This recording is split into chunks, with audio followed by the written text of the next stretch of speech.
Hi everyone, and welcome back to another Stamp Chatter video. I have a super cute card to show you today. This is the little turtle from the friend, what's this from? Back on Your Feet, that's what it's from. This one right here. Isn't he cute? All these little animals are cute. Anyway, I really wanted to stamp a card and I wanted to create this movement. I wanted the turtle to be able to toggle back and forth. It's kind of hard to do flat.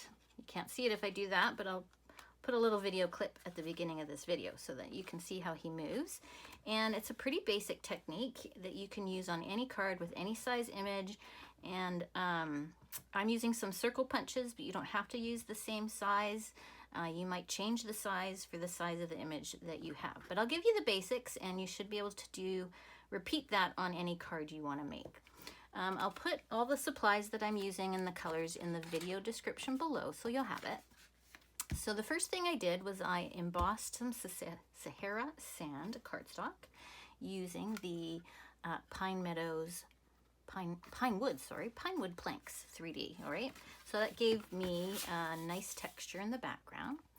And then I went ahead and I stamped my turtle. I've already done that. And I colored it using some Stampin' Blends. I just recently did a video on, if you're not familiar with the Stampin' Blends or alcohol markers, I did a quick video on the basics of blends. So if you're not familiar with them, go ahead and check that out. I'm using Whisper White, just the regular Whisper White, because I'm not adding a whole lot of layers to this, so I'm not too worried about it bleeding. But if I was doing a bigger image, then I would worry about it a little bit if I was doing a lot of blending and a lot of color layering, which is basically what you're doing with alcohol markers. All right, so I used Crumb cake there. I'm just getting my first layer on, and here is the Granite gray, the light, I hope. Sometimes I make a mistake and do the dark first. So I'm just quickly putting the first layer on. I'm not too concerned about where it's going or being all too neat and tidy about it. I'll take some of the darker one and come up here, do the little edge of his shell, just like that. And I'm gonna go back because I've let that crumb cake dry a little bit and come back in with my dark. This is a really quick turtle to color too. And he can be any color you want him to be. So I put some dark in there. I'm gonna follow all the little shadow marks here that the artist has already put into the stamp, which makes it super easy to color and look like a professional. I'm gonna go back with my light and I'm just gonna blend those two colors in together, but I'm not going to color here in the corner. That's my first layer of marker because I want the shadow, if that makes sense. So I'm just going to do really simply like that and maybe give this a little bit of a blend down here. All right, I'm going to go back to his shell and take some dark granite. And again, I'm just going to go over the lines, the shadows that the artist already put in here. Really simple. Really, really simple to do when you just follow what the artist already put in here for you. You don't have to be an artist, which is fantastic. You can mimic what they're doing, what they've already created for you, and you're just coloring it in. So let's take the light again. Now we're going to blend that in again. Just like before, I'm not really going to touch what's up here in the corner. My first layer, as I call that. And just down here I'm going to make quite dark because it seems the shadows seem quite dark down there. All right, just like that. All right, I'm going to go in here with some Mossy Meadow, which is really pretty dark. I'm going to take the dark and I'm just going to go over these lines a bit. This turtle, little here, little, not too much, it's pretty dark here and there.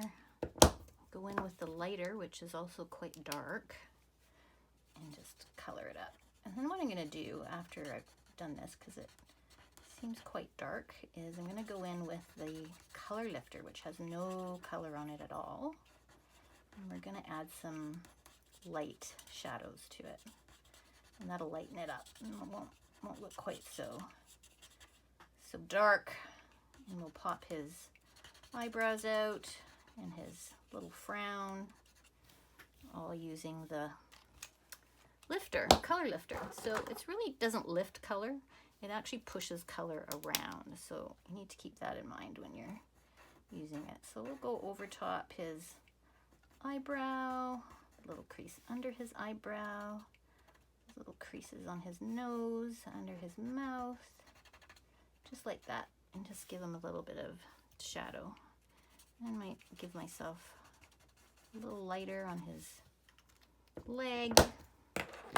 And go in and, all right, so we're almost done with our turtle, and then we're gonna fussy cut him out, but I've already done a couple, but bear with me as I just finish with this little guy. One more leg and one more leg. Now, like I said before, I'm using Whisper White, just the regular Whisper White. And if I was going to add layer after layer after layer, I'm just going to go in actually with the white. I would use the heavier cardstock because you actually want the alcohol to be able to blend,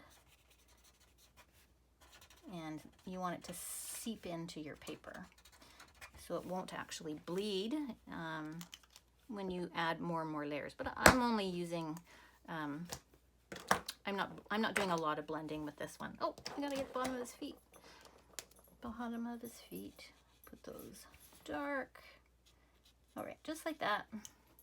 Cute. All right, so I've already done that, and I've already cut him out. So this is what my little turtle looks like.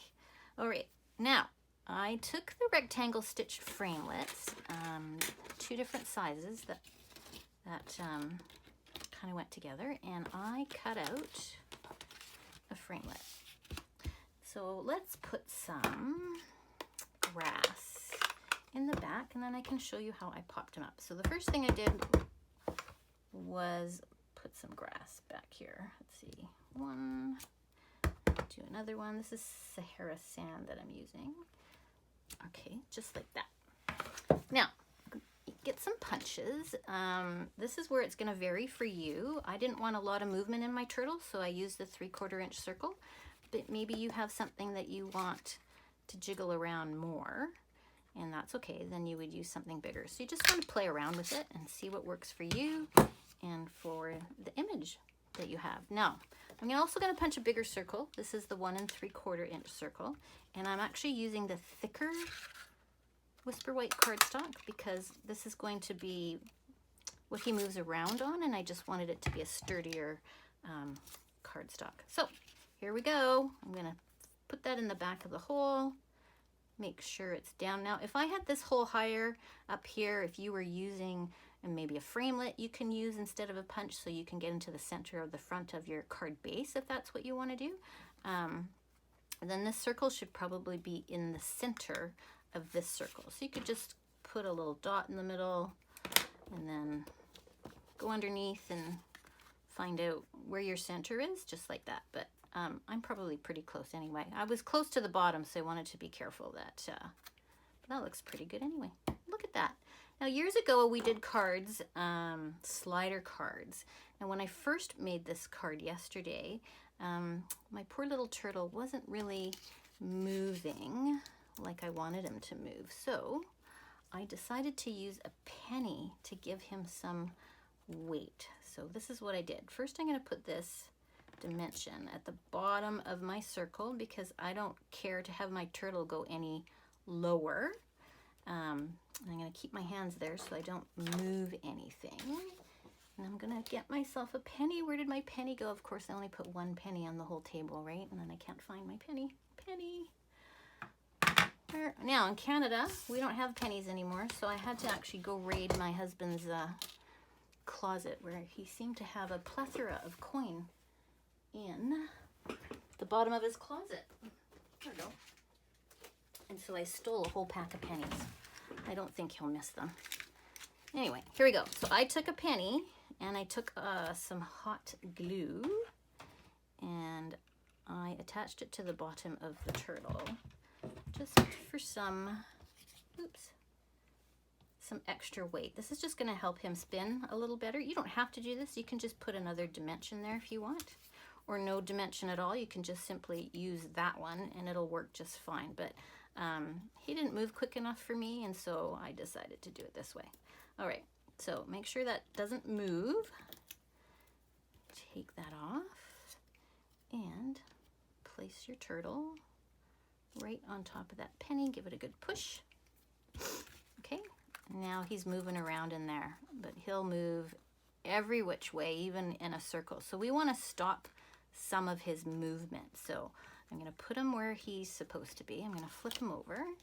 I'm going to take some foam adhesive strips, and we're going to kind of prevent him from moving too much.